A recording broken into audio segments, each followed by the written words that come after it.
13वीं सदी दुनिया का नक्शा खून से रंगा हुआ था।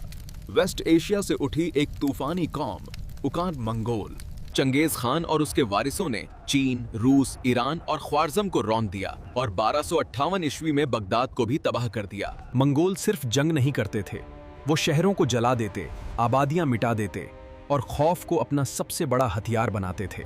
लेकिन जब उनकी नजर हिंदुस्तान पर पड़ी, सामने थी दिल्ली सल्तनत। 1296 ईस्वी में अलाउद्दीन खिलजी तख्त पर बैठे और उसी दौर में मंगोलों की चगताई शाखा वेस्ट एशिया की मंगोल हुकूमत पंजाब की तरफ बढ़ने लगी। मंगोल लश्कर ने सिंध और पंजाब के रास्ते दाखिल होकर लाहौर की तरफ कूच किया।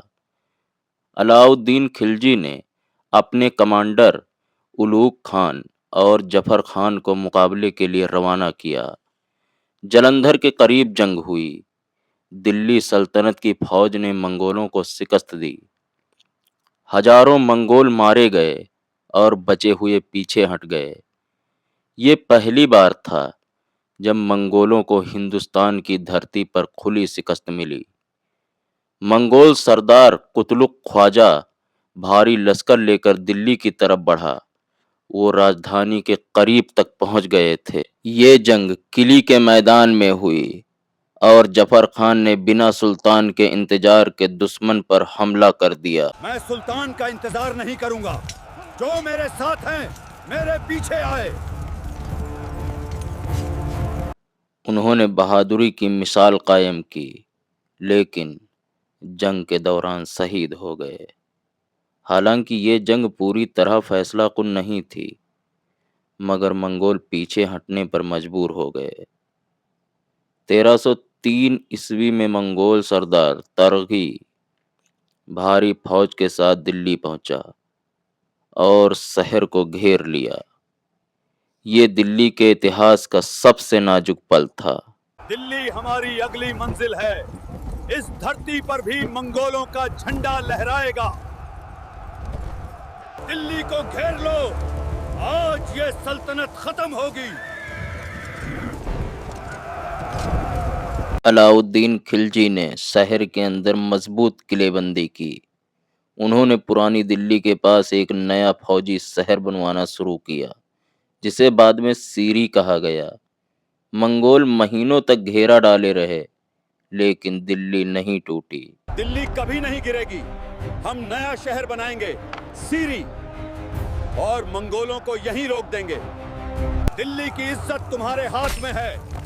वार करो, आज पीछे हटना हराम है। महीनों के घेराव के बाद भी दिल्ली नहीं टूटी और मंगोलों को पीछे हटना पड़ा। हिंदुस्तान ने मंगोल तूफान को रोक दिया था। दिल्ली कभी नहीं गिरेगी। आखिरकार खाने की कमी और लंबी दूरी की वजह से मंगोल पीछे हटने पर मजबूर हुए। 1305 ईस्वी में अली बेग और तातार खान के क़यादत में फिर हमला हुआ। इस बार दिल्ली की फौज ने अमरोहा के करीब मंगोलों को बुरी तरह हराया। हजारों मंगोल बंदी बनाए गए। कई सरदारों को सजा दी गई ताकि फ्यूचर में हमला करने की हिम्मत ना हो। 1306 ईस्वी में भी एक और कोशिश हुई, लेकिन अब दिल्ली की सरहदें मजबूत हो चुकी थीं।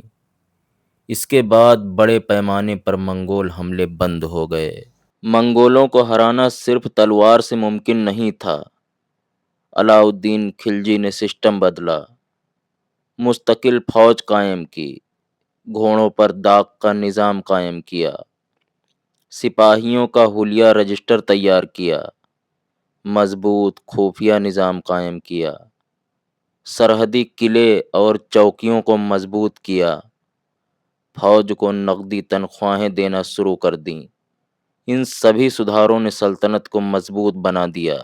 इन वाक़यात का जिक्र मिलता है इन सभी किताबों में जो आपको स्क्रीन पर नज़र आ रही हैं। अगर मंगोल दिल्ली जीत लेते तो शायद हिंदुस्तान का इतिहास बदल जाता, लेकिन दिल्ली सल्तनत दीवार बनकर खड़ी रही। और यही वो दौर था जब मंगोलों को पहली बार एहसास हुआ कि हिंदुस्तान वैसा आसान शिकार नहीं है जैसा बगदाद था।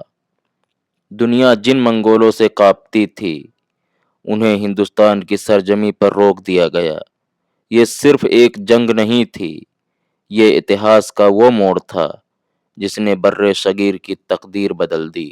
اگر آپ کو وہ تاریخ جاننے میں دلچسپی ہے جو کتابوں میں نہیں ملتی، اگر آپ اتہاس کو نفرت نہیں، حقیقت کی نظر سے دیکھنا چاہتے ہیں، اگر آپ سوال پوچھنے کی ہمت رکھتے ہیں اور جواب ڈھونڈنے کا حوصلہ رکھتے ہیں، تو اس سفر میں ہمارے ساتھ جڑیے۔ اس چینل کو سبسکرائب کیجیے، ویڈیو کو لائک کیجیے اور اس پیغام کو دوسروں تک شیئر کیجیے، کیونکہ تاریخ تبھی زندہ رہتی ہے جب اسے سچ کے ساتھ سنایا جائے۔ اور کمنٹ میں اپنی رائے ضرور لکھیے، آپ کی آواز اگلی کہانی کی بنیاد بنے گی۔ ہم وہ تاریخ سناتے ہیں جو انسنی ہے، اور وہ سچ دکھاتے ہیں جو چھپا دیا گیا۔